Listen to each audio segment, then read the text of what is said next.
Ve beklenen an, nikah merasimimize hepiniz hoş geldiniz. İyi seyirler.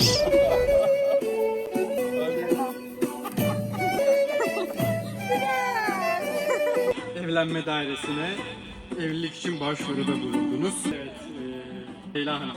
Hiçbir baskı altında kalmadan kendi hür iradenizle Kerim Ümit Bey'i kendinize eş olarak kabul ediyor musunuz? Sonsuza kadar evet.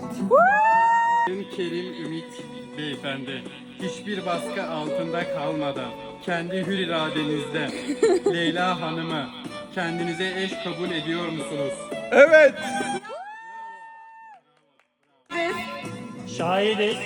Belediyesinin bana vermiş olduğu yetkiyi dayanarak sizleri karı koca ilan ediyor. Mutluluklar.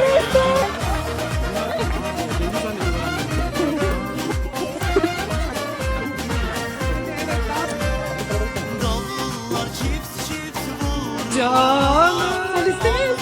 Halay kururlar. Düşler hayra yorurlar. Şen ola düğün şen ola. Düşler hayra yorurlar. Şen ola düğün şen ola. Şen ola düğün şen ola. Birce. Tabii.